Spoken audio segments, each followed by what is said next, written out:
ધર્મ અર્થ કામ અને મોક્ષ 4 ફળ આપનારું આ સંસારમાં જો કોઈ પરમમાં પરમ ઉત્તમ પુરાણ હોય તો દેવી ભાગવત છે. શ્રદ્ધાથી જો કોઈ સાંભળે તો એને આ સંસારની સર્વ સિદ્ધિઓ પ્રાપ્ત થઈ જાય છે.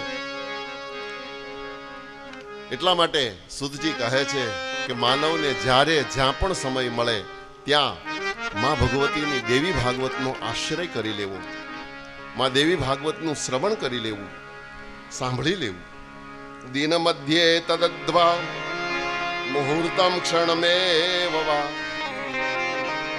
અડધો દિવસ મળે તો અડધો દિવસ ને આખો દિવસ મળે તો આખો દિવસ, અને કદાચ અડધો દિવસે ન મળે તો અડધામાંથી અડધો દિવસ, અડધામાંથી અડધો દિવસ ન મળે તો એનાથી અડધો દિવસ. દિન મધ્યે તદ્વા મુહૂર્ત ક્ષણમેવ વા. એક મુહૂર્ત જેટલો ટાઈમ મળે તો પણ સાંભળવું, એટલો પણ લાભ લઈ લેવો. અરે એક મુહૂર્ત જેટલો પણ સમય ન મળે તો એના કરતા પણ અડધું મુહૂર્ત. ક્ષણમેવ વા. એક ક્ષણ માટે પણ જો દેવી ભાગવત કથા સાંભળવા મળતી હોય તો જીવે સાંભળી લેવી.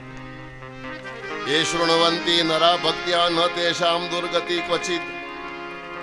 જે કોઈ જીવાત્મા અજાણતામાં પણ જો દેવી ભાગવતની કથા સાંભળી જાય તો પણ એની ક્યારેય દુર્ગતિ નથી થતી, કારણ કે દુર્ગાની કથા દુર્ગતિને દૂર કરનારી છે. એનું નામ જ દુર્ગા છે. દુર્ગતિને જે દૂર કરે, શ્રદ્ધા અને વિશ્વાસથી માં જગદંબાના ચરણે માત્ર પ્રણામ કરે, માં દુર્ગાના ઉત્તમ ચરિત્રોનું શ્રવણ કરે તો એની ક્યારેય દુર્ગતિ થતી નથી. એક ઘડી આધી મેં પુનિયાદ, તુલસી સંગત સાધુ કી કટે કોટી અપરાધ. સત્સંગ એક ઘડી માટે પણ જો કોઈ જીવાત્મા કરે તો એના કોટી અપરાધો બળીને ભસ્મ થઈ જાય છે. સર્વસંગેષુ તીર્થેષુ સર્વદાનેષુ યત્ફલમ સકૃત પુરાણમ શ્રવણાત તત્ફલમ લભતે નરઃ. અહીંયા આગળ સુત પુરાણી મહત્વને વર્ણન કરતા એમ કહે છે 88,000 ઋષિઓને કે હે ઋષિઓ, યજ્ઞ, દાન અને તીર્થનું જે ફળ મળે એ માત્ર એક વખત દેવી ભાગવતનું જો કોઈ શ્રવણ કરી લે તો એ પુણ્ય, એ ફળ એને ઘેરે બેઠા પ્રાપ્ત થઈ જાય છે.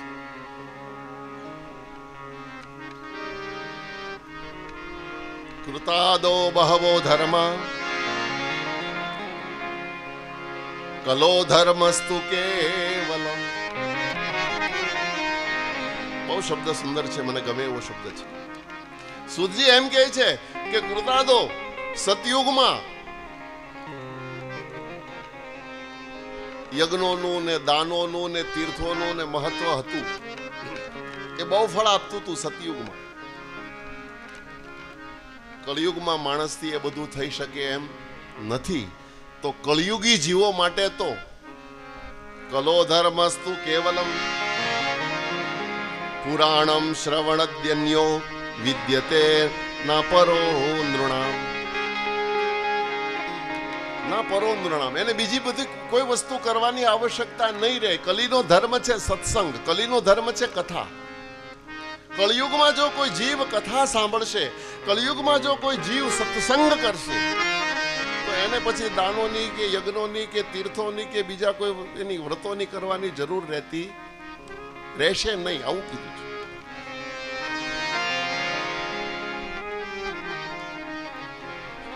એટલે જ ધર્માચરણહીન અને અલ્પ આયુ મનુષ્યો માટે પુરાણ રૂપી આ અમૃત છે. વ્યાસજીએ કળિયુગી જીવોના ઉદ્ધાર માટે આ અમૃતનું દોહન કર્યું છે. આવું સુત પુરાણી બોલ્યા છે. અને બીજું કે સ્વર્ગનું અમૃત પીએ તો સ્વર્ગ મળે. સ્વર્ગ અમૃત અમર કરે, સ્વર્ગ મળે. પણ સ્વર્ગમાં ક્યાં સુધી રહી શકાય? જ્યાં સુધી આપણું પુણ્ય હોય ત્યાં સુધી જ સ્વર્ગમાં રહી શકાય છે. અને બીજું કે આપણે અહીંયા નીચે આપણે ત્યાં રૂપિયાનું ચલણ છે, ધનનું ચલણ, પૈસાનું ચલણ. એમ સ્વર્ગના ચલણનું નામ, આપણે અહીંયા રૂપિયો અને પૈસા બોલીએ, એમ સ્વર્ગના ચલણનું નામ પુણ્ય છે. દરેક દેશની કરન્સી જુદી જુદી હોય. આપણે અમેરિકા જઈએ તો ત્યાં આપણો રૂપિયો ત્યાં 1000ની, 2000ની, 500ની નોટ ત્યાં ન ચાલે. ત્યાં તો આપણે ત્યાંના ડોલર લેવા પડે. અમેરિકામાં વાપરવા માટે ડોલર જોઈએ. એમ સ્વર્ગમાં પણ વાપરવું હોય તો આપણી પાસે પુણ્ય હોવું જોઈએ. સ્વર્ગમાં જવા માટે વાંધો નથી, ઈચ્છા કરાય, પણ હારે પુણ્યનું ભાથું બેગ ભરીને લઈ જવું પડે, અને તો જ ત્યાં રહેવા દે. અને અથવા તો હાવ સાદી ભાષામાં સ્વર્ગની વ્યાખ્યા સમજાવી દઉં તો આપણે ઘર છોડી અને 5 સ્ટારમાં રહેવા જઈએ, બસ આ સ્વર્ગ. 5 સ્ટારમાં જેવી આપણી ગાડી દરવાજે ઊભી રહે ને એટલે તરત પેલો સેલ્યુટ મારે ને આપણો સામાન ઉચકી લે ને yes sir, yes sir, yes sir, આપણને એવી ટ્રીટમેન્ટ આપે. પણ એ બધી આપણા ખીચા ઉપર જ હોય. બેલ મારીએ એટલે તરત યસ સર હાજર થાય, માંગો એને તમને બધું મળે. પણ ક્યાં સુધી? જ્યાં સુધી ખીચાની ગરમી હોય ત્યાં સુધી. પણ ઈ વેઇટરને ખબર પડી જાય કે હવે આ લુખ્ખો થઈ ગયો છે, હવે આની પાસે કાંઈ રહ્યું નથી, પછી ઈની બેગ આપણી પાસે ઈનો ઈ જ વેઇટર ઉપડાવે અને એમ કે ઉપાડ, નીકાળ. ઈનો ઈ જ જે આપણને સેલ્યુટ કરતો હોય ઈનો ઈ આપણને ધક્કો મારીને બહુ આપણે પેલું કરી કાંઠલો પકડી લઈ. તો હા, ઈ કઈ પછી બસ આ સ્વર્ગની વ્યાખ્યા હું તમને સમજાવવા માંગુ છું કે સ્વર્ગમાં જવું સારું, આવે મજા, પણ પુણ્ય હોય ત્યાં સુધી. જેવું મારું ને તમારું પુણ્ય ખતમ થઈ જાય એટલે એ જ સ્વર્ગવાળા ભેગા થઈને પાછો ધક્કો મારીને આપણને આ મૃત્યુ લોક ઉપર ફેંકી દેતા હોય છે. એટલા માટે આદ્ય જગતગુરુ શંકરાચાર્યે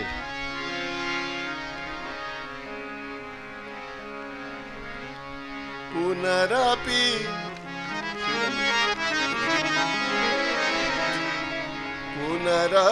જનનમ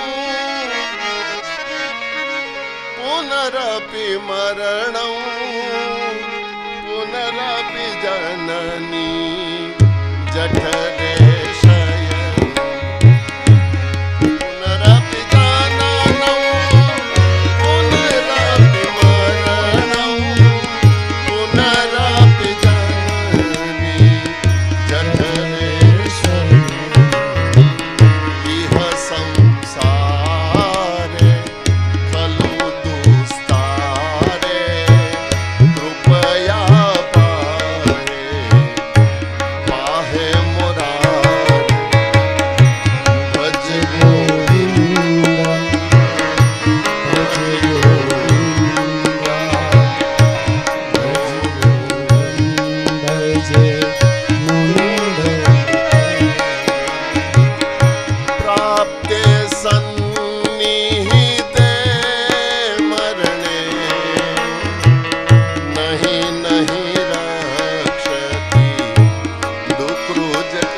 જવું, આ ક્રમ પાછો મારો ને તમારો શરૂ થઈ જાય. જેવું પુણ્ય ખતમ થાય એટલે સ્વર્ગમાંથી પાછું મૃત્યુ લોકમાં આવવું પડે.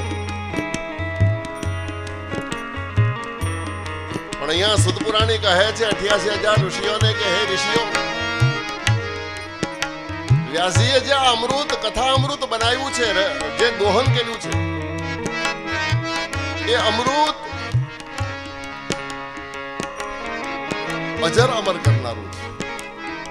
અમર થવું એ જુદી વસ્તુ છે અને અજર અમર થવું એ એના કરતા ઊંચી વાત છે. અને અહીંયા આગળ તો એમ કહ્યું છે, દેવ્યા કથા અમૃતમ કુર્યાદ કુલમ મેવા જરામૃતમ. આ દેવીની કથા જો કોઈ જીવ સાંભળે,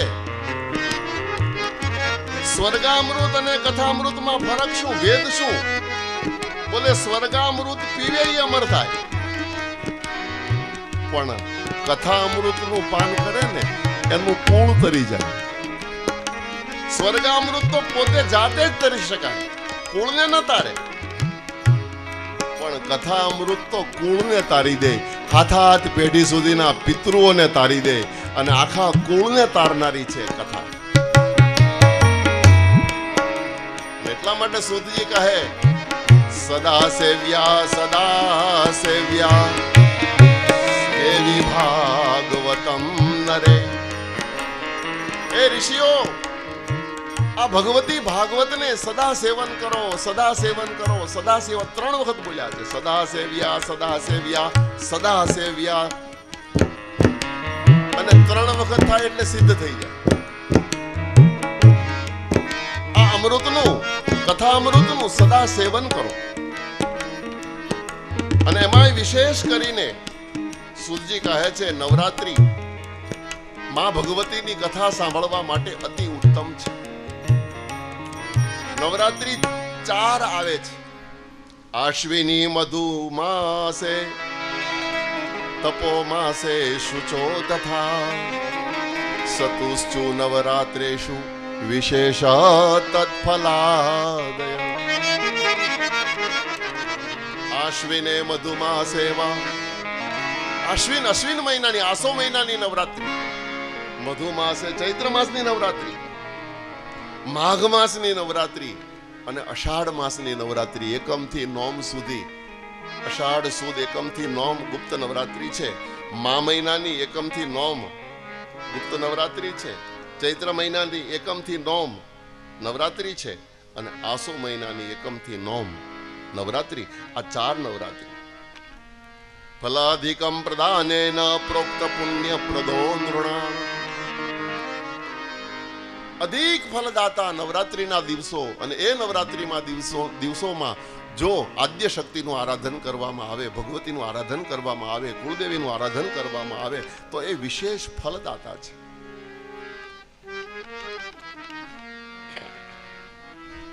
એ ઋષિઓ, સુદજી કહે છે આ કથા સાંભળવાથી દુષ્ટ, પાપી, મૂર્ખ, મિત્રદોહી, વેદ નિંદક, નાસ્તિક, હિંસક, ગમે તેવો માણસ પણ પવિત્ર થઈ જાય છે.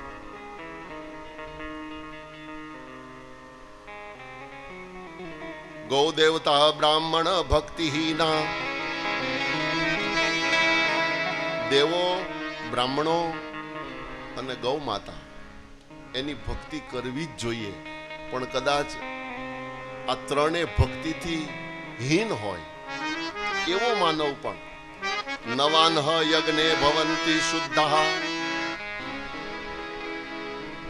ગાયના પ્રત્યે જેને આદર ન હોય, ભૂદેવના બ્રાહ્મણના પ્રત્યે જેને આદર ન હોય, દેવતાઓને જે માનતો ન હોય એવો નાસ્તિક પણ. નવાન્હ યજ્ઞે ભવંતી. 9 દિવસ સુધીના આ માના યજ્ઞમાં, નવાન યજ્ઞ, જ્ઞાન યજ્ઞમાં ભવંતી શુદ્ધાઃ, એ શુદ્ધ થઈ જાય છે. દેવો, ભૂદેવો અને ગાયોના ચરણમાં જેને પ્રીતિ ન હોય, ભાવ ન હોય એવો ભક્તિથી વિમુખ મનુષ્ય પણ શુદ્ધ થઈ જાય છે. અરે માનવને તીર્થમાં જવાની પણ જરૂર નથી. ન ગંગાન ગયા કાશી, પુષ્કરમ ન પ્રયાગતમ, દેવી શાસ્ત્ર કથાયાશ્ચ ફલેન સમતાનયેત. માનવને કોઈ તીર્થમાં જવાની જરૂર નથી, આવું બોલ્યા છે સુતજી. દેવી શાસ્ત્ર કથાયાશ્ચ, દેવી ભાગવતની કથા જ્યાં થતી હોય ત્યાં જઈને કથા મંડપમાં બેસી જાઓ તો તમામ તીર્થોનું પુણ્ય તમને ત્યાં જ પ્રાપ્ત થઈ જાય. કેવી રીતે? બોલે જ્યાં પણ માં ભગવતી જગદંબાનું આરાધન થતું હોય, જ્યાં પણ ભગવતી જગદંબાની કથા થતી હોય, ભગવતીના ચરિત્રો વર્ણવાતા હોય, ત્યાં તમામ તીર્થો કથા સાંભળવા માટે આવતા હોય છે. અને કથા મંડપમાં જવાથી સહજમાં તીર્થોનું પુણ્ય આપણને પ્રાપ્ત થઈ જતું હોય છે.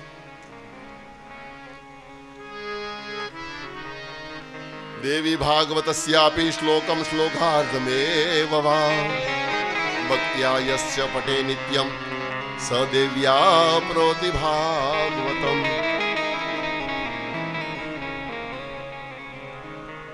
સાંભળવા મળે તો કથા મંડપમાં જઈ અને કથાને સાંભળી લેવી, પણ સાંભળવા ન મળે તો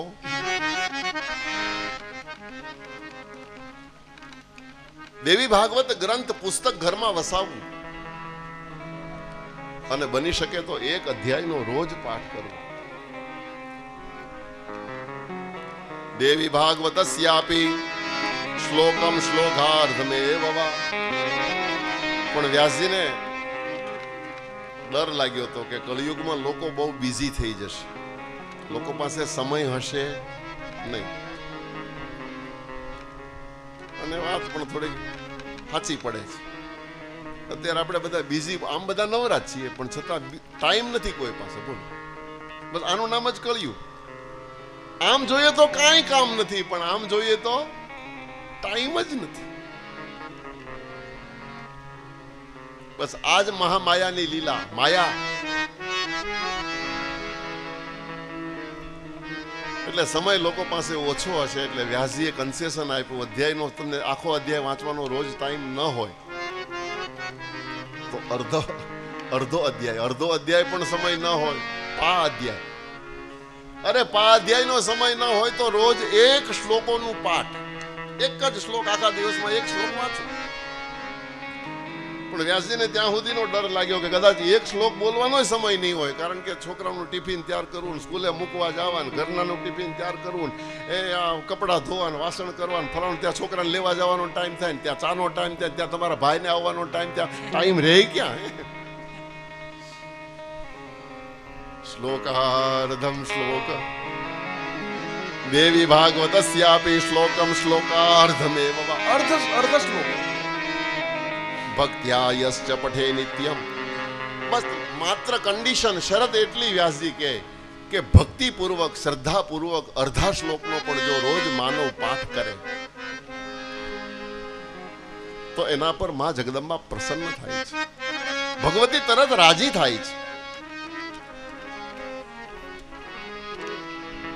અને આ સંસારની ગમે તેવી આપત્તિ હોય તો એ આપત્તિમાંથી માં જગદંબા એને તારે છે, છોડાવે છે. ઉપસર્ગ ભયમ ઘોર મહામારી સમુદ્ભવમ ઉત્પન્નાત અખિલાંચાપી હંતિ શ્રવણ માત્રત. સુરજી કહે છે 88,000 ઋષિઓને, હે ઋષિઓ, આ જગદંબાની કથાનું મહાત્મ્ય તો સાંભળો, જુઓ તો ખરા. ગમે તેવી ઘોર પરિસ્થિતિ, ગમે તેવી ભીષણ પરિસ્થિતિ, કદાચ ભૂકંપ થાય, ઉલ્કાપાત થાય, મહામારીનો રોગ ઉત્પન્ન થાય, દારૂણ પરિસ્થિતિ નિર્માણ થાય, સુનામી આવી જાય, એવા સમયમાં પણ જો કોઈ માં ભગવતીનું સ્મરણ કરી અને જગદંબાનો આશ્રય લે તો એ જ વખતે માં કુળદેવી એની ત્યાં રક્ષા કરશે. બાલાગ્રહ કૃતમ યસ્ય ભૂત પ્રેત કૃતમ ભયમ. એના કરતા આગળ આ મહત્વ કહું તો સુતજી કહે છે 88,000 ઋષિઓને કે બાળકો ઉપર આવનારો સંકટને દૂર કરનારી છે. જો કોઈ માં જગદંબાને ચરણે વિશ્વાસ રાખીને એનો આશ્રય લે તો એના સંતાનોના ઉપર માં જગદંબા કૃપા કરે, રક્ષા કરે છે. ભૂત પ્રેત કૃતમ ભયમ. અને કદાચ ભૂત પ્રેતની ક્યાંય છાયા આવી હોય તો એનાથી પણ માં જગદંબા રક્ષા કરે, કુળદેવી એની રક્ષા કરે છે. ભૂત પ્રેત આદિનો ભય ભગવતી ભાગવત સાંભળવાથી, ભગવતીની કથા સાંભળવાથી, ભગવતીનો આશ્રય કરવાથી એમાંથી, એ ભયમાંથી મુક્ત થવાય છે. મુક્તિને કરનારી માં જગદંબા છે. શ્રદ્ધા અને ભક્તિથી જેવી ભાગવત જે સાંભળે એના ધર્મ, અર્થ, કામ અને મોક્ષ ચારે પુરુષાર્થ એને સહજમાં પ્રાપ્ત થાય છે. દેવી ભાગવતની કથા સાંભળવાથી પુત્રની પ્રાપ્તિ થાય છે. અપુત્ર લભતે પુત્રમ. નિસંતાન નારી પણ જો આ દેવી ભાગવતની કથા સાંભળે તો એ પુત્રવતી બને છે. દરિદ્રો ધનવાન ભવે. દરિદ્ર જો આ કથા સાંભળે તો એ ધનવાન બને. રોગી રોગાત પ્રમુચ્ચેતુ શ્રુતવા ભાગવતામૃતમ. રોગી રોગ રહિત બને અને જે કાંઈ આશા અભિલાષાઓ હોય એ બધી જ પરિપૂર્ણ કરનારી માં ભગવતીની આ કથા છે. વંધ્યાવા કાક વંધ્યાવા મૃતવત્સા યોગના દેવી ભાગવતમ શ્રુત્વા લભેત પુત્રમ ચિરાયુષમ. વંધ્યાવા કાક વંધ્યાવા, કોઈ વંધ્યા નારી આ કથા સાંભળે તો એને સંતાન પ્રાપ્ત થાય. કાક વંધ્યા,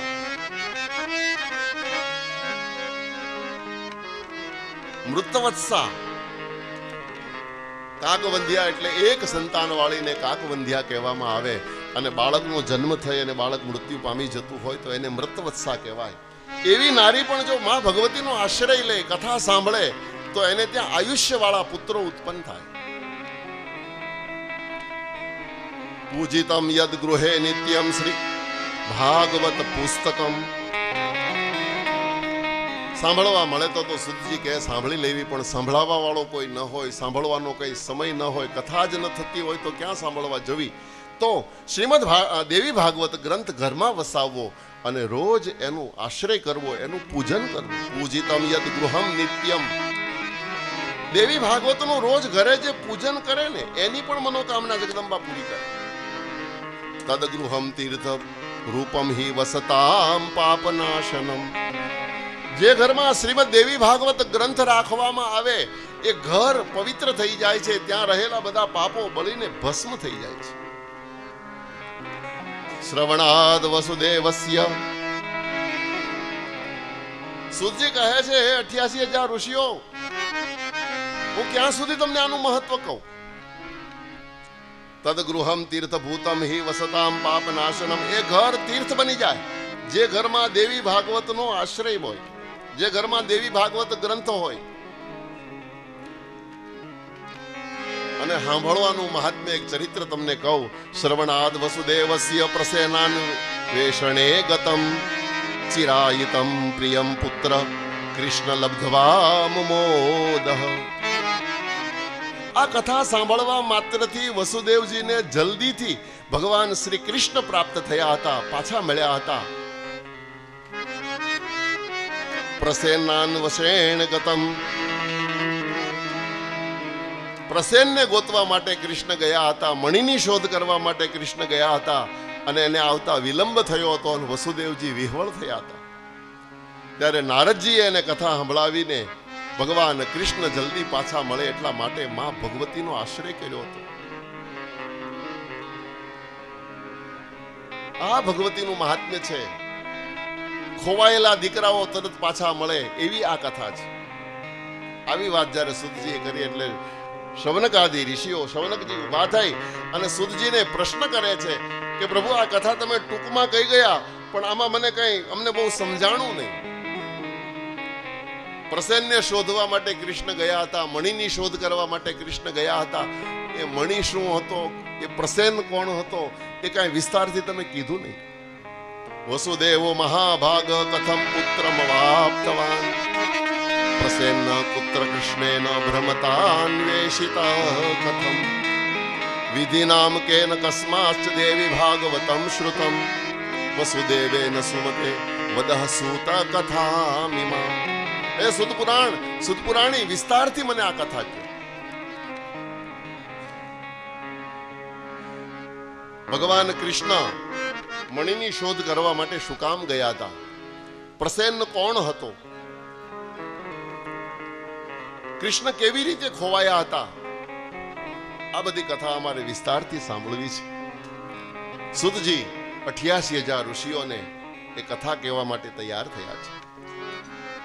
સતરાજિત ભોજ વંશીઓ દ્વારાવત્યા સુખમ વસાન સૂર્યસ્ય આરાધનો યુક્તો ભક્ત્યસ્ય પરમ સખા તસ્મે પ્રીતશ્ચ ભગવાન સ્યમંતક મણિ દદો યત્રાસ્તે સમણિ નિત્યમ અષ્ટભાર્ણ સુવર્ણદ.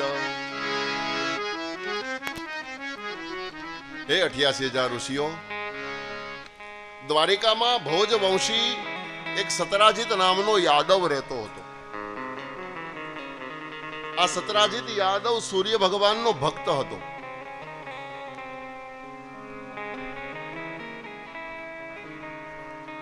એક વખત સૂર્યનારાયણ એના પર પ્રસન્ન થયા અને ભગવાન સૂર્યનારાયણે એને સ્યમંતક નામનો મણિ ભેટ કર્યો. તસ્માદ પ્રીતશ્ચ ભગવાન સ્યમંતક મણિ દદૌ. સ્યમંતક નામનો મણિ. યત્રાસ્તો સમણિર નિત્યમ અષ્ટભાર સુવર્ણદ. આ એટલો બધો કિંમતી મણિ હતો કે એના અંદરથી રોજ સવારે સૂર્ય ઉદય થાય એટલે 8 ભાર સોનું અંદરથી બારું નીકળતું. 8 ભાર. ભાર આપણું પૌરાણિક માપ છે. આગળના જમાનામાં કિલોગ્રામ નહોતા, ત્યારે ભારમાં બધા માપ હતા. 8 ભાર એટલે અત્યારના તોલ માપ પ્રમાણે કહું તો 80 મણ.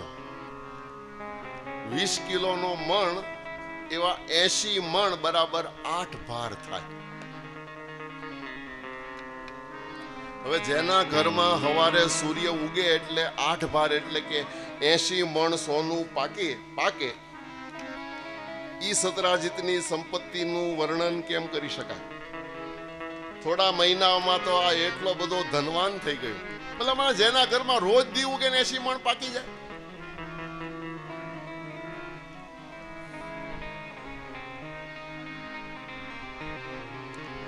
થોડા સમયમાં વિપુલ સંપત્તિ વાળો આ યાદવ સતરાજીત બની ગયો. પણ ઘણી વખત એવું બનતું હતું, એ કિંમતી મણિ સતરાજીત પણ ક્યારેક ગળામાં ધારણ કરતો હતો અને ક્યારેક એનો નાનો ભાઈ, એનું નામ હતું પ્રસેન. પ્રસેન પણ ઘણી વખત ડોકમાં પહેરતો હતો. એક દિવસ સવારમાં પ્રસેને મણિને ધારણ કર્યો, ગળામાં પહેર્યો અને બપોર થતા થતા એને શિકાર કરવા જવાની ઈચ્છા થઈ અને અશ્વ ઉપર સવાર થઈ અને શિકાર કરવા માટે નીકળી ગયો.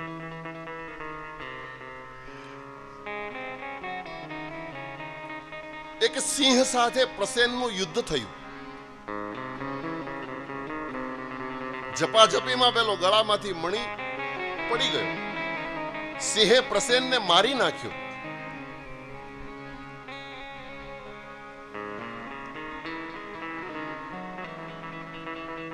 સાંજ પડી, પ્રસેન ઘરે ન આવ્યો એટલે સતરાજીતને ચિંતા થઈ. સતરાજીતે પોતાના સેવકોને, પોતાના માણસોને જંગલમાં મોકલાવ્યા તપાસ કરવા માટે અને અર્ધ રાત્રે પ્રસેનનો ફાટેલો દેહ શબ મળ્યું અને શબ જ્યારે ઘેરે આવ્યું એટલે સતરાજીતના મોઢામાંથી શબ્દો નીકળ્યા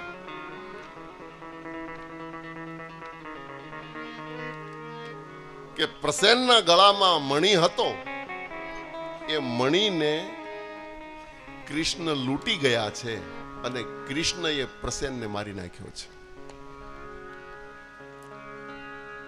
દ્વારિકામાં સંપત્તિ વાળો જ્યારે પ્રસેન દિવસે દિવસે બનવા માંડ્યો ને, પછી લોકોમાં ચર્ચા થવા માંડી હતી કે ભવિષ્યનો રાજા સત્રજીત બનશે. અને વાત પણ સાચી. વ્યક્તિગત રાજકોષ કરતા વ્યક્તિગત સંપત્તિ જ્યારે કોઈ વ્યક્તિ પાસે વધે ત્યારે રાજ્ય માટે ખતરો નિર્માણ કરે. અને એ ખતરો દૂર કરવા માટે કૃષ્ણએ વિચાર્યું છે. તમે જુઓ, સર્વથી ઊંચો રાજનીતિજ્ઞ પુરુષ આ સંસારમાં કોણ? કૃષ્ણએ વિચાર કર્યો કે મારે સતરાજીતને સમજાવવું જોઈએ. અને બીજું કે રાજ્યની વિરુદ્ધમાં થતી ચર્ચા બંધ કરવી એ રાજાની ફરજ છે. ફરજમાં પણ આવે છે. એટલે વડીલોને સાથે લઈને સતરાજીત પાસે કૃષ્ણ ગયેલા અને સતરાજીતને સમજાવેલો કે ભાઈ તારી પાસે બહુ સંપત્તિ થઈ ગઈ, હવે એક કામ કર, આ મણિ તું રાજ્યને ભેટ કરી દે અને એ જે કાંઈ સોનું નીકળશે રાજ્યકોષમાં રહેશે. ભવિષ્ય અકાળ પડે, દુકાળ પડે, કોઈ હોનારત સર્જાય, એ વખતે એ સંપત્તિ લોકહિત માટે વપરાશે. તો આ મણી ભેટ કરી દે. સમજાવવાની કોશિશ કરી પણ સતરાજીત માન્યો નહીં. સતરાજીતે ચોખ્ખી ના કહી દીધી, મને દાન કરવાની ઈચ્છા નથી, મણી મારો માલિકીનો છે, હું કોઈને આપીશ નહીં. ભગવાન કૃષ્ણએ ઓર સમજાવવાની કોશિશ કરી હતી કે સતરાજીત, તને મણીમાં રસ છે કે સોનામાં? એક કામ કર, મને તારું મણી પણ નથી જોઈતું ને મને તારું સોનું પણ નથી જોઈતું, પણ રાજ્યની વિરુદ્ધમાં થતી ચર્ચાને બંધ કરવા ખાતર માત્ર મણી રાજ્યમાં મૂકી જા. રોજ સવારે જેટલું પણ સોનું નીકળે તું આવીને તારું સોનું લઈ જજે. મને તારા સોનામાં રતિભાર રસ નથી, પણ કમસે કમ વાતો બંધ થાય. એ પ્રસ્તાવ જ્યારે સાંભળ્યો ત્યારે સતરાજીતે મનમાં એવું વિચાર્યું કે આ બાને કૃષ્ણ મારી પાસેથી મણી પડાવી લેવા માંગે છે. 2-5-10 દી, મહિનો 2 મહિના હોનું લેવા દે અને પછી કહે કે હવે નહીં આવતો, તો મારું તો હોનું મણી બધું જાય. મારે મણી ન આપવું જોઈએ. આવું વિચારી અને ચોખ્ખો નિર્ણય ભણ્યો. ભગવાનને કીધું કે પ્રભુ, હું મણી મૂકવા પણ નથી માંગતો. ભગવાનને થોડું અપમાન જેવું લાગ્યું. આટલું સમજાવવા છતાં ન સમજ્યો એટલે વડીલો સાથે ભગવાન ઊભા થઈને જતા રહ્યા હતા. આ ઘટનાને યાદ કરી અને અહીંયા આગળ સતરાજીતે સીધું જ ભગવાનના ઉપર આળ નાખી દીધું કે કૃષ્ણ મારી પાસે મણી માંગવા આવ્યા હતા, મેં એને કોઈ બાને આપ્યો નહીં, એટલે કૃષ્ણએ મારા ભાઈને મરાવી નાખ્યો અને મણી કૃષ્ણ ચોરી ગયા છે. જે દ્વારિકાના રાજા કૃષ્ણ છે, આ દ્વારિકા સોનાની છે, સોનાની દ્વારિકાનો રાજા કૃષ્ણ, અને જેના બાહુબળથી જે દ્વારિકા રક્ષાયેલી હતી ઈ કૃષ્ણ, પણ એના વિરુદ્ધમાં માત્ર સતરાજીતના મોઢામાંથી એક શબ્દ નીકળ્યો કે કૃષ્ણ ચોર છે, કૃષ્ણ ખૂની છે, કૃષ્ણ લૂંટારો છે, અને એ વાત આખા દ્વારિકામાં ઘેરે ઘેરે પહોંચી ગઈ. અને અમુક વાતો તો તમે જોજો સમાજમાં તરત જ જાય. એના માટે એડવર્ટાઇઝ કરવાની જરૂર ના પડે. સારી વાતને આપણે એડવર્ટાઇઝ કરવી પડે, પણ ખોટી વાત હોય ને એ તો તરત પોગે. દ્વારિકાના ઘર ઘરમાં આ ચર્ચા થવા લાગી, કૃષ્ણ ચોર છે, કૃષ્ણ ચોર છે. અને સવાર થતા તો જુલુસો નીકળ્યા રોડ ઉપર, કૃષ્ણને નાત બાર મૂકો, કૃષ્ણ લૂંટારો છે, કૃષ્ણ ચોર છે. આખી દ્વારિકા કૃષ્ણને ચોર કહેવા લાગી. અરે દ્વારિકાની ક્યાં વાત કરો, ખુજ દરબારીઓ, સુધર્મા સભા, ભગવાન કૃષ્ણની સભાનું નામ છે સુધર્મા સભા. એ સુધર્મા સભાના સભ્યો, બધા દરબારીઓ, બધા મંત્રીઓ, એને પણ આ પ્રશ્નનો પ્રસ્તાવ મૂક્યો કે કૃષ્ણ ચોર છે. દરબારીઓની ક્યાં વાત કરું, ખુદ દાઉ બળભદ્રએ કૃષ્ણને એક બાજુ બોલાવ્યા અને કનૈયાને પૂછ્યું હતું કે કનૈયા, મહેરબાની કરીને મણી લીધો હોય તો આપી દેજે. અને બળભદ્ર જ્યારે આ બોલ્યા એ વખતે કૃષ્ણએ દાઉનો હાથ પકડીને કીધું તું, મોટા, તને મારા પર વિશ્વાસ નથી, લોકોને તો નથી, એ તો બધા બોલે છે, પણ તને, તું તો મારો હગો ભાઈ છો, તને મારા પર ભરોસો નથી. એ વખતે દાઉ એક જ શબ્દ બોલ્યા હતા કે આ તો પેલી નાનપણમાં માખણ ચોરવાની ટેવ ને એટલે શંકા જાય, શંકા જાય. કૃષ્ણએ દાઉને કીધું કે એ તો ગોકુળ પૂરતી હતી, એ લીલા હતી, હવે નહીં. આનો અર્થ એ થયો કે આ સમાજનો શું ભરોસો, સમાજ ક્યારે કયો નિર્ણય લે કાંઈ નક્કી નથી. અને સમાજે તો કૃષ્ણને પણ શાંતિ નથી લેવા દીધી ને રામને શાંતિ નથી લેવા દીધી. હે તો પછી હું ને તમે કઈ વાડીનો મૂળો? આપણને શાંતિ ન લેવા દે તો બહુ હેરાન થવું નહીં.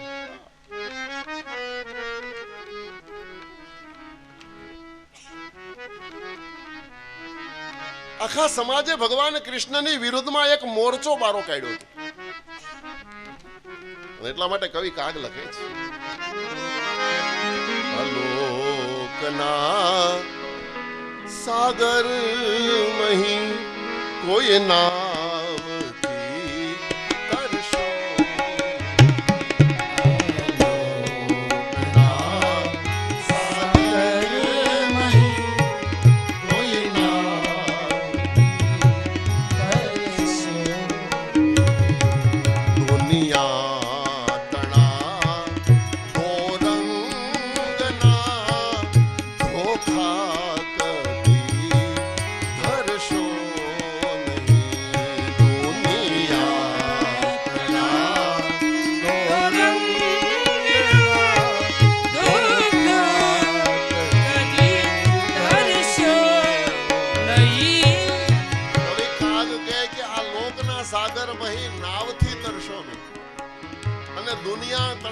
રંગના, દુનિયા દો રંગી છે, એના બહુ ધોખાએ ધરશો નહીં, કારણ કે બહુ ધોખા ધરશો ને હેરાન થઈ જશો.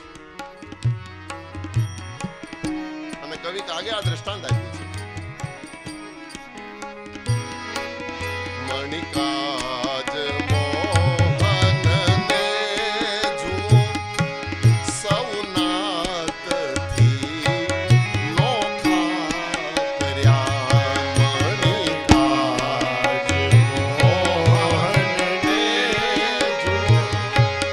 સૌ નાથથી નોખા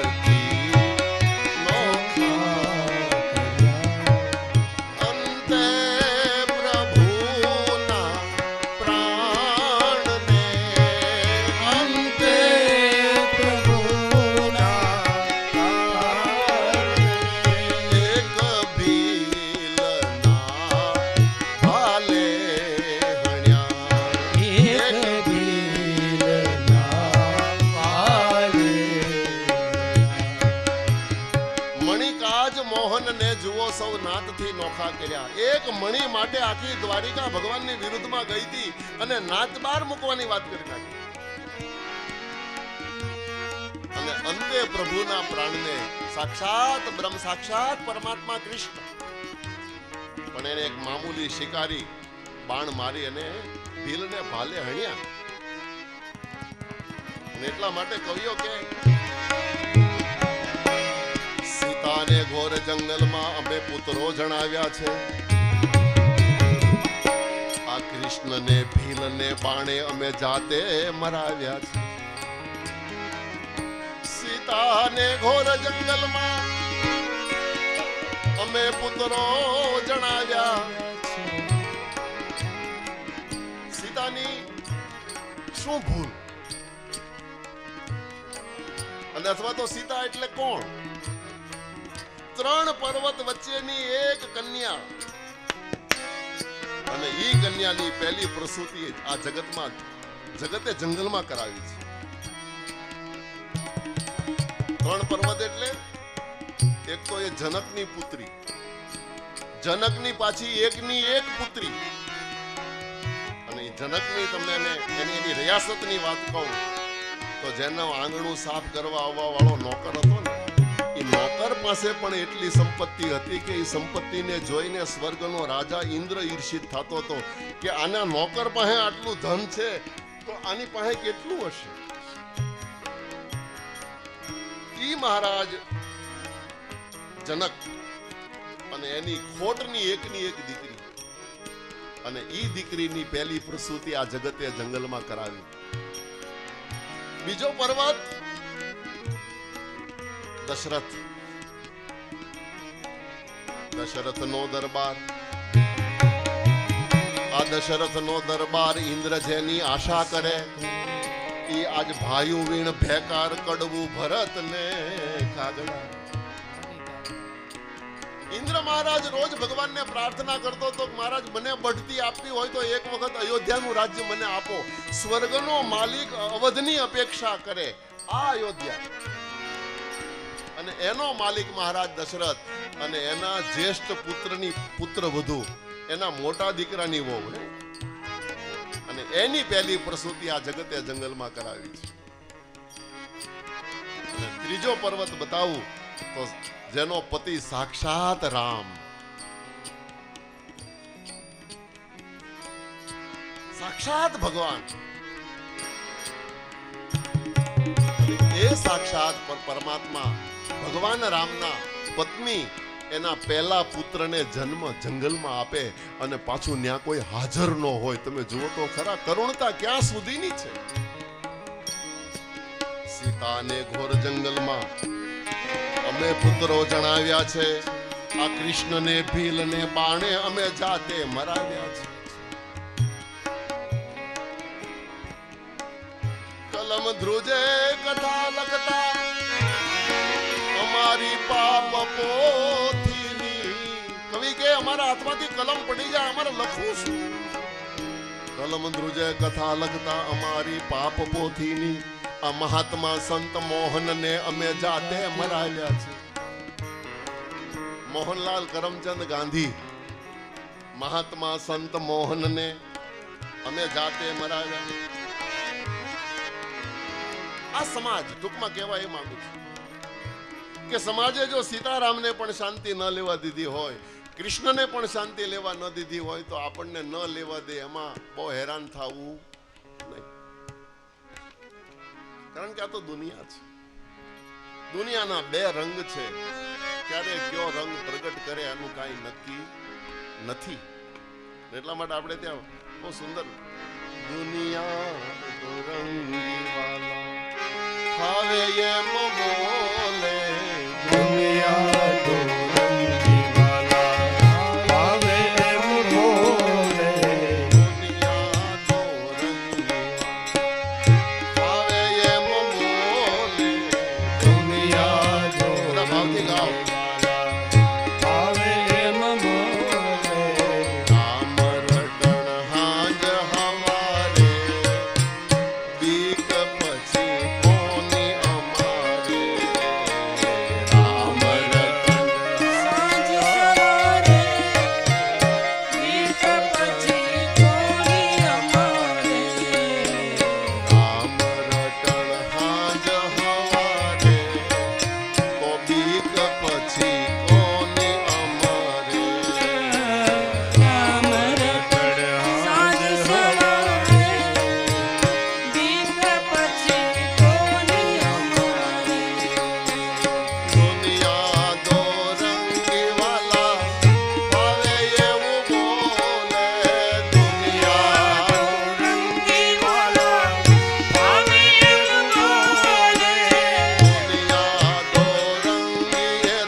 આપણને ટાઈમ મળ્યો છે એટલે જેટલું ગવાય એટલું ગાજો. પછી કઈ આપણે ગાવાના નથી, મને ખબર છે નથી.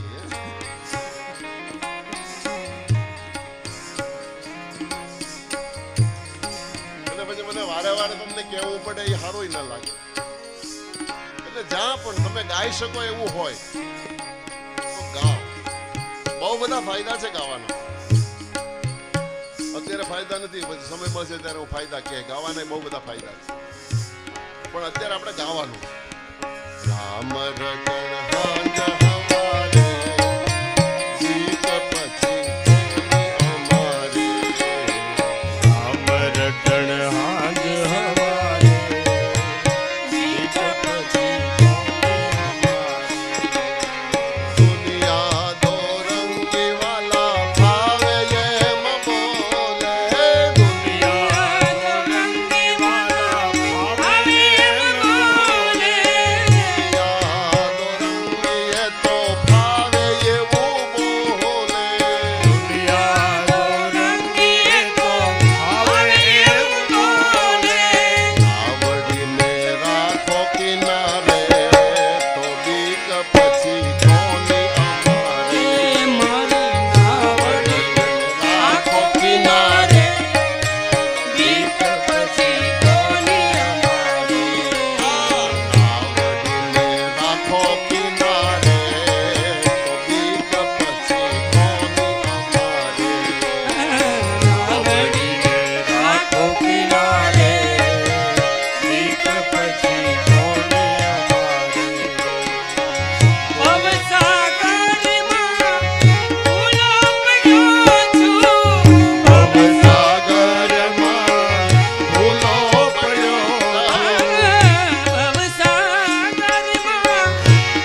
चतुरंगी स्वार्थ संगी है कंगी ओजा सतसंगी रहे उमंगी ओझा सतसंगी रहे उमंगी छंद त्रिभंगी सरसाना चित चेत से आना नहीं फिर आना आखिर जग में मर जाना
સમાજ ક્યારે કયો નિર્ણય લે એનું કાંઈ નક્કી નથી.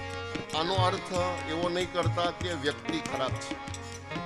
વ્યક્તિગત વ્યક્તિ સારો જ છે, પણ વ્યક્તિનો સમૂહ જ્યારે ભેગો થાય પછી કાંઈ નક્કી નહીં, ક્યારે નિર્ણય કયો બદલે.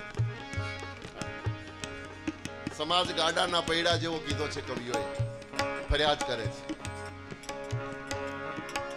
એક મહાત્માએ તો ત્યાં સુધી કીધું કે ભગવતી જગદંબા તમને કેમ મળે, ભગવાન કેમ મળે, એ તમારે જો જાણવું હોય તો કોઈ પણ શાસ્ત્ર તમારા ઘરમાં પડ્યું હોય એને વચ્ચેથી કોઈ પણ પાનું ખોલો અને વાંચો તો ઈ જ પાનામાં ભગવાન કે ભગવતી કેમ મળે એ તમને ઈ જ પાનામાં મળી જાય. પણ આ સમાજને કેમ જીતવો એ હજી સુધી કોઈ શાસ્ત્રના કોઈ પાનામાં નથી લખ્યું. સમાજ અજેય છે, સમાજને જીતી શકાતો નથી. રામ પણ જો નિષ્ફળ ગયા હોય, કૃષ્ણ નિષ્ફળ ગયા હોય તો પછી આપણે હું તમે કઈ વાડીનો મૂળો. એટલે સમાજને જીતવાનો ક્યારે પ્રયત્ન કરવો નહીં, કારણ કે સમાજ તો આજે ફૂલનો હાર પહેરાવે, કાલ પગમાંથી ચપ્પલ ન કાઢે એનું નક્કી હું. ઈનો ઈ જ ફૂલનો હાર પહેરાવવા વાળો ચંપલ નહીં ફેંકે એનું કાંઈ નક્કી નહીં. હા, સમાજ. સમજો, આપણે જ્ઞાની બનીએ તોય સમાજને મંજૂર નથી, આપણે વિજ્ઞાની બનીએ તોય મંજૂર નથી, આપણે ભગત બનીએ તોય મંજૂર નથી, આપણે ગરીબ બનીએ તોય મંજૂર નથી, આપણે પૈસાવાળા થાય તોય સમાજને તો મંજૂર નથી. પૈસાવાળા થાય એટલે હું સમાજ મંજૂર રાખે એમ કહો તમે? ના રે ના, એ આપણી સામે તો બધું સારું સારું બોલે, પણ વાહેથી કે બધું 2 નંબર જવા દો. પૈસાવાળા થઈએ તો આપણને 2 નંબર દઈ દે, અને પૈસા વગરના આપણે ગરીબ થાઈએ તો કે ફૂટેલા ભાગ્યવાળો છે, ફૂટેલા કર્મવાળો છે એમ કે. ધનવાન થઈએ તો એ મંજૂર નથી, ગરીબ થાય તો એ મંજૂર નથી, જ્ઞાની બનીએ તો એ મંજૂર નથી, ને વિજ્ઞાની બનીએ તો એ મંજૂર નથી. વિજ્ઞાની એટલે ડોક્ટર. હું ડોક્ટરને લોકો ડોક્ટર પાસે ન્યાય પોગે, તમારે તો હું હોય ભોગીને પૈસા કઢાવવાને, પંચર પાડી પાડીને પૈસા જ ભેગા કરો તો ડોક્ટર પાસે પોગે. અને જ્ઞાની બને એટલે જ્ઞાની બનીએ તો કઈ સમાજને મંજૂર તો નથી. અમારી પાસે આવે, અમને કોઈ મળવા આવે ને અમને બહુ મજા આવે. વલ્લભભાઈ વ્યક્તિગત કોઈ અમને મળવા અમારા ઉતારે આવે, અમને એના ઘરે લઈ જાય, અમને આનંદ આવે. પણ ક્યારેક ક્યારેક અમને માથા ના મળે. હા, અને પ્રશ્ન કરે ત્યાં હું તો વાંધો નથી, પણ એવા કરે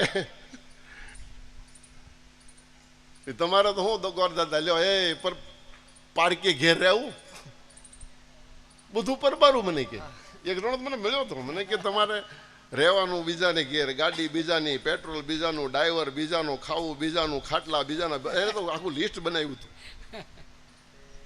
અડધો કલાક સુધી એને લિસ્ટ વાંચ્યું. મેં શાંતિથી સાંભળ્યું. મેં કીધું ભાઈ આવ્યો મળ્યો. બધું એને વાંચી લીધા. પછી મેં કીધું હજી આમાં 2 વસ્તુ ઘટે છે. મને કે આ બધું આવી ગયું બાપુ. મેં કીધું 2 હજી ઘટે. મને કે હું બોલો જ લખી નાખ. મેં કીધું કંકુય કોકનું ને કપાળે કોકનું લખ. આ કંકુય કોકનું કપાળ. અમારે તો માત્ર ચાંદલો કરવાનો હોય. અમારી પાસે અહીંયા છે શું તો હોય. કહેવાનું મારું સુર કે આ સમાજ તમને સાધના માર્ગે આડા આવશે ને આવશે. સાધનાના માર્ગે જેથી આપણે ચડીએ ને ત્યારે સમાજ આપણને હેરાન કરવાનો જ. મીરા ભક્તિ કરવા તૈયાર થઈ તો એ વખતના સમાજે મીરાને ઝેરનો કટોરો પાઈ દીધો હતો. નરસિંહ મહેતો ભક્તિ કરવા તૈયાર થયો તો એ વખતનો રામ માંડલિક એને જેલમાં નરસિંહને પૂર્યો હતો. અરે મહાવીર તપ કરવા માટે બેઠા હતા તો મહાવીરના કાનમાં સળિયા ભોંક્યા હતા. આ કાનેથી ભોંકીને આ કાનેથી કાઢ્યા હતા. મહાવીરના કાનમાં સામસામા સળિયા ભોંક્યા છે. ઈસુ ખ્રિસ્તને તો ક્રોસની સાથે ખીલાથી જડી દીધો. મોહમ્મદ સાહેબને રાતોરાત પેગંબર હિજરત કરી ગયા. સમાજનો ત્રાસ છે. એટલે સમાજે જો આને કોઈને શાંતિ ન લેવા દીધી હોય તો આપણે કઈ વાડી નો મૂળ.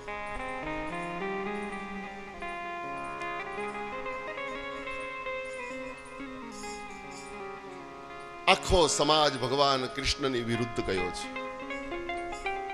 અને દાઉએ જ્યારે કૃષ્ણને આ ખાનગીમાં પૂછ્યું ત્યારે ગંભીરતાથી આ પ્રશ્નને કૃષ્ણએ વિચાર્યો કે સમાજ તો ઠીક, ખુદ મારો મોટો ભાઈ પણ જો મારા પર શંકા કરતો હોય તો હવે સત્યને મારે જ બહાર લાવવાનું રહે.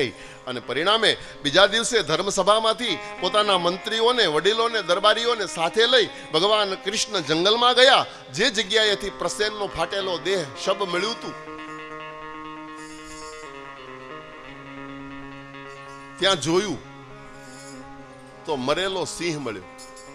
પણ એ બધા વડીલો પગી હતા. પગી એટલે પગલા પારખું. પગલા જોયા તો સિંહના પગલા હતા. એટલે નક્કી થયું કે પ્રસેનને માર્યો છે સિંહે. પણ તો પછી મણી ક્યાં ગયો? આજુબાજુમાં ક્યાંક પડ્યો હોવો જોઈએ. તપાસ કરી પણ ક્યાંય મણી ન મળ્યો. પણ ઝીણવટ ભરી તપાસ કરતા સિંહનો શબ મળ્યો અને સિંહના શબની પાસે રીંછના પગલા મળ્યા. એટલે કૃષ્ણએ નક્કી કર્યું કે પ્રસેનને સિંહે માર્યો અને સિંહને રીંછે માર્યો. અને રીંછના પગલે પગલે આગળ વધ્યા તો એક વિશાળ પર્વતની કંદરા આવી અને એની ગુફા, અને ગુફાના કિનારે એક કન્યા આ સ્યમંતક મણીથી ખીલોના તરીકે રમતી હતી. કૃષ્ણએ મણી જોયો એટલે દરબારીઓને કીધું કે મણી તો મળી ગઈ. હવે આ મણીને અહીંયા લાવ્યું છે કોણ, એની તપાસ હું કરું. તમે બધા બારે ઉભા રહેજો. હું જ્યાં સુધી ન આવું ત્યાં સુધી બારે મારી રાહ જોજો. જો જતા નહીં રહેતા. આવું પણ ભગવાન કૃષ્ણ કહે છે. બધા દરબારીએ કીધું કઈ વાંધો નહીં, તમે જાઓ. ભગવાન કૃષ્ણ એ ગુફામાં પ્રવેશ કરે છે. જાંબુવંત નામનો રીંછ અંદર આરામ ફરમાવતો હતો. અને એમાં અજાણ્યા પુરુષને પોતાની ગુફામાં આવતો જોયો એટલે સીધા પથ્થરોનો પ્રહાર કર્યો છે ભગવાનના ઉપર. ભગવાન કૃષ્ણએ સામો પ્રહાર કર્યો. ભયંકર અવાજો આવવા લાગ્યા બહાર. બધા દરબારીઓ ડરવા લાગ્યા.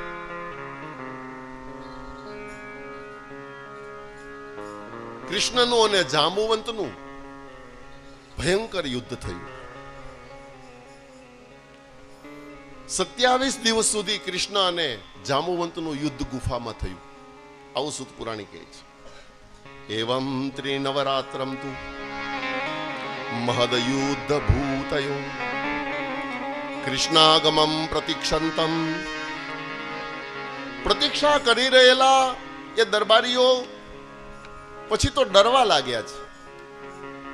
1 દિવસ, 2 દિવસ, 3 દિવસ, 5 દિવસ, 10 દિવસ, 11 દિવસ અને 12મો દિવસ આવતા આવતા તો દરબારીઓ બધા એટલા બધા ગભરાઈ ગયા, એટલા બધા ડરી ગયા કે હવે અંદરથી કૃષ્ણને જીવતો બહાર આવવો નામુમકિન. અંદર કોઈ ભયંકર રાક્ષસ છે. આટલા બધા દિવસો ગયા એટલે હવે કૃષ્ણ ન આવે અને કૃષ્ણના બદલામાં જો એ રાક્ષસ બારો આવ્યો તો આપણને બધાને મારી નાખશે. આપણે બધાએ જીવ બચાવવા માટે ભાગી જવું જોઈએ. અને પરિણામે તમામ દરબારીઓ જીવ બચાવવા માટે ભાગ્યા છે. 12મા દિવસે દરબારીઓ દોડતા જીવ બચાવતા દ્વારિકા ગયા અને દ્વારિકા આવી અને વસુદેવને વાત કરી છે. વસુદેવે પૂછ્યું, કૃષ્ણ ક્યાં?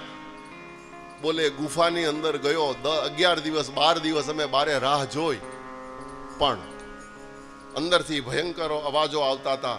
અમને ડર લાગ્યો એટલે અને લગભગ કૃષ્ણ હવે પાછો નહીં આવે. આવા અમંગળ સમાચાર જ્યારે દરબારીઓ પાસેથી સાંભળ્યા, વસુદેવજી હેરાન થયા છે, શોકાતુર થયા છે. યાદવ કુળ આખું આકુળ વ્યાકુળ થયું છે. વિરહાતુર, વિરહની વેદનામાં, કૃષ્ણની વેદનામાં આખો ગોકુળનો સમાજ હેરાન થયો છે. સૌથી વધારે વેદના માં દેવકીને થઈ છે. અનેક વિધિ વિલાપો કરે. વસુદેવજી વિચાર કરે કે અરે આ શું થઈ ગયું? હવે મારું શ્રેય કોણ કરશે? મારું શું થશે?